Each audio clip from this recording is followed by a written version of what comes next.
শ্রীভূমিতে চোরের উপদ্রব বাড়ার অভিযোগ। জেলাশাসকের আবাসের পাশেই চুরি, ঘরের গ্রিল ভেঙে 4 লক্ষ টাকা লুটে নেওয়ার অভিযোগ। দিলীপ পাল নামে এক ব্যক্তির বাড়িতে চুরির অভিযোগ। স্টিলের আলমারি ভেঙে লুট করে নেয় সোনাদানা। চুরি ঠেকাতে অক্ষম শ্রীভূমি পুলিশ।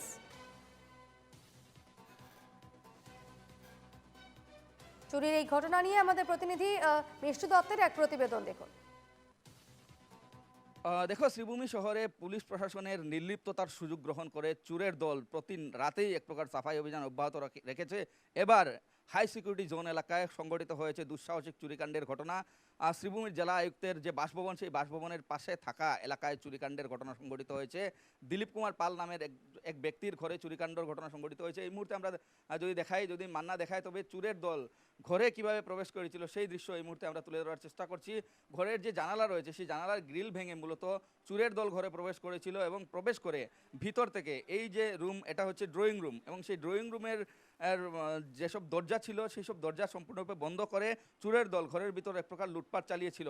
এই মুহূর্তে সেই দৃশ্য আমরা দেখানোর চেষ্টা করছি, কিভাবে চোরের দল ঘরে প্রবেশ করে লুটপাট চালিয়েছিল। এবং সেই ঘরে প্রবেশ করে মূলত প্রায় নগদ 4 লাখ টাকা এবং তার সাথে সোনার প্রায় 12 তোলা সোনার অলংকার চোরের দল হাতিয়ে নিয়ে যায়। এক প্রকার প্রত্যেক রাতেই কিন্তু শহরবাসী আতঙ্কের মধ্যে থাকতে হয়, কেননা কোথায় কোন সময় কোন গলিতে চুরি কাণ্ডের ঘটনা সংঘটিত হবে সেটা কিন্তু এক প্রকার নিশ্চিত। এবং সেই অর্থাৎ পুলিশের নির্লিপ্ততার, আমি বারে বারে বলছি যে অভিযোগ উত্থাপন হয় যে পুলিশের নির্লিপ্ত ভূমিকার জন্যই চোরের দলের যে আস্ফালন, সেই আস্ফালন দিন দিনে শহরে বৃদ্ধি পেয়েছে। এবার আমরা দেখতে পেলাম যে হাই সিকিউরিটি জোন এলাকা, যেখানে পাশেই রয়েছে জেলাধিপতির বাসভবন, সেই বাসভবনের পাশেই অর্থাৎ ডিসি বাংলা রোডেই সংগঠিত হলো দুঃসাহসিক চুরিকাণ্ডের ঘটনা, যে ঘটনায় এক প্রকার ভেঙে পড়েছেন সেই দিলীপ কুমার পাল নামের যে ব্যক্তি, উনার পরিবারের লোকেরা। এই মুহূর্তে আমরা যেহেতু ড্রয়িং রুমের ভিতরে রয়েছি, যে ড্রয়িং রুমের যেসব দরজা রয়েছে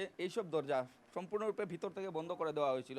যদি আমরা দেখাই, তবে এই দরজা যদি কথা বলি, তবে এই দরজা দিয়েই কিন্তু ঘরের যারা লোকেরা রয়েছেন তারা কিন্তু ড্রয়িং রুমে প্রবেশ করেন এবং ঘরের প্রত্যেক সদস্যরা এই মুহূর্তে ভেঙে পড়েছেন। কেননা যেসব ধন সামগ্রী, যেসব আসলে কষ্টের অর্জিত ধন সামগ্রী যেসব তারা জমা করেছিলেন, সেসব সম্পূর্ণরূপে এক রাতের ভিতরে চোরের দল ঘরের গ্রিল ভেঙে প্রবেশ করে সব কিছু লুটপাট করে নিয়ে যায়। এবং এক প্রকার আতঙ্কের মধ্যেই কিন্তু থাকতে হচ্ছে শহরের যারা বাসিন্দারা রয়েছেন, শহরের বাসিন্দারা। কিন্তু বারে বারেই পুলিশ প্রশাসনের পক্ষ থেকে বলা হয় যে শহরে নাইট রাইডিং অর্থাৎ নাইট পেট্রোলিংয়ের যথেষ্ট ব্যবস্থা করা হয়েছে, কিন্তু তারপরও চুরিকাণ্ডের ঘটনা কিন্তু রোধ করতে পুলিশ প্রশাসন আজ অবধি সক্ষম হচ্ছে না। বিভিন্ন সময় যেসব জায়গায় চুরিকাণ্ডের ঘটনা সংঘটিত হয়েছিল সেই সব জায়গায় বা সেই সব চুরিকাণ্ডের সাথে জড়িত চোরদেরও কিন্তু পাকড়াও করতে পুলিশ যে বিফল হয়েছে তার নজির বা তার উদাহরণ বিভিন্ন সময় আমরা দেখিয়ে আসছি, বা আমরা বিভিন্ন সময়ে চুরিকাণ্ডের ঘটনার যেসব ধারাবাহিক সংবাদ আমরা পরিবেশন করে আসছি, তার থেকে প্রমাণ হয়ে যে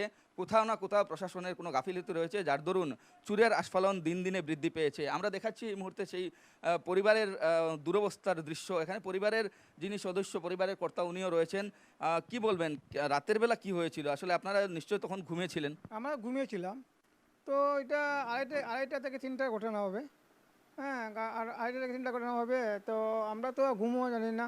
এদিকে গান চলে পাড়ার মধ্যে, মনসা পূজা গান চলে, শব্দ একটাই লোক এখানে আমার ফ্যানের শব্দ, এটা তো খুঁজে পারি না। আমরা পাশে রুম থেকে যে মানে রুমে আমরা বসে মানে গল্প করি বা মানুষ আইলে বসাই, সেই রুম থেকে সেই রুমটা তো খালি ছিল। এই রুমের লগে আমার পটি রুম ছিল, সেটাও মানে খোলা ছিল। খোলা থাকে জানালে প্রত্যেক দিন খোলা থাকে। তো পিছনে যে যে রুমটার মধ্যে শুরু হয়েছে, এর পরে রুমটার মধ্যে আমি আমার মিসেস ঘুমাচ্ছিলাম।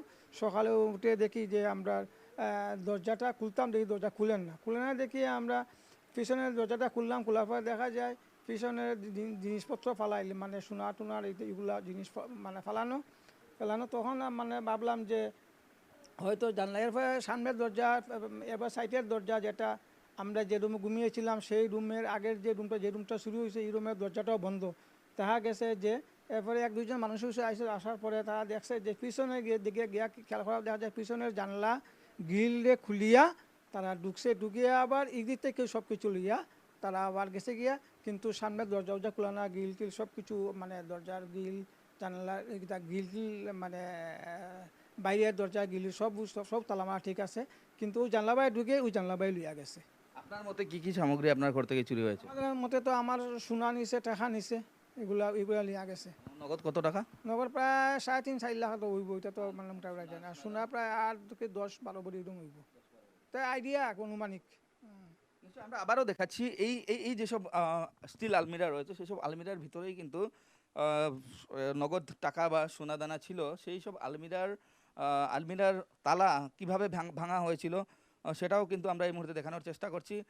সেই আলমিরার তালা সম্পূর্ণভাবে ভেঙে দেওয়া হয়েছিল। ভেঙে দিয়ে সেই আলমিরা থেকে যেসব সামগ্রী রয়েছে অর্থাৎ সঞ্চিত ধন যাকে আমরা বলি, সেই সব সঞ্চিত ধন চোরের দল সেখান থেকে নিয়ে যায় এবং নিয়ে গিয়ে আবার তারা এখান থেকে এই রুম থেকেই কিন্তু আবার সেই যেদিকে তারা ঢুকেছিল সেই এইদিকে যেহেতু তারা ঢুকেছিল গ্রিল ভেঙে, সেই ভাঙা দরজা দিয়ে তারা আবার কিন্তু পালিয়ে যেতে সক্ষম হয়। আমরা দেখাচ্ছি সেই গ্রিলটা তারা ভেঙে দিয়েছিল, সেই গ্রিলটা এখনও মাটিতে পড়ে রয়েছে এবং এভাবেই তারা আসলে সব সামগ্রী নিয়ে উধাও হয়। এবং এই যেগুলো সামগ্রী রয়েছে যেগুলোর ভিতরে আসলে সোনা গয়না ছিল সেই সব কিন্তু তারা বাইরে নিয়ে চলে গিয়েছিল। আবার আমরা দেখাচ্ছি বাইরে নিয়ে চলে গিয়েছিল এবং বাইরে এইসব জিনিস তারা কিন্তু বাইরে ফেলে চলে গিয়েছিল। পুলিশ এসে যখন তদন্ত করে এসব ভিতরে নিয়ে এসেছে। মোট কথা হচ্ছে যে শহরে যে ধারাবাহিক চুরিকাণ্ডের ঘটনা, সেই চুরিকাণ্ডের ঘটনায় এক প্রকার আতঙ্কের মধ্যেই কিন্তু শহরের সর্বসাধারণ জনগণকে থাকতে হচ্ছে। এবং যেহেতু আমি উল্লেখ করেছিলাম এই এলাকা সম্পূর্ণরূপে এক প্রকার হাই সিকিউরিটি জোন আমরা বলতে পারি, কেননা এই ডিসি বাংলা রোড যাকে বলা হয়, অর্থাৎ পাশেই রয়েছে জেলাধিপতির যে বাংলো, সেই বাংলো আমরা এই মুহূর্তে দেখানোর চেষ্টা করছি। যদি আমরা একটু ক্যামেরার ফ্রেমটা জুম করি তবে আমরা দেখতে পাবো যে ফ্রেমে যে ছবি উঠে আসছে সেই ছবি হচ্ছে ডিসি বাংলা অর্থাৎ জেলা উপায়ুক্তের বা জেলা আয়ুক্তের যে বাসভবন, সেই বাসভবন। সেহেতু এই জায়গাটা হচ্ছে এক প্রকার হাই সিকিউরিটি জোন এবং সেই হাই সিকিউরিটি জোনেও আগেও কিন্তু এমন ধরনের চুরিকাণ্ডের ঘটনা সংঘটিত হয়েছিল, কিন্তু আবারও একইভাবে এক দুঃসাহসিক চুরিকাণ্ডের ঘটনা সংঘটিত হয়, যেখানে প্রায় 4 লাখ টাকা নগদ 4 লাখ টাকা এবং তৎসঙ্গে সোনার প্রায় 12 ভরি বা 12 তুলা সোনার অলংকার চোরের দল হাতিয়ে নিয়ে গেছে। এক প্রকার আতঙ্কের পরিবেশ কিন্তু এই মুহূর্তেও বিরাজমান শহর শ্রীভূমিতে।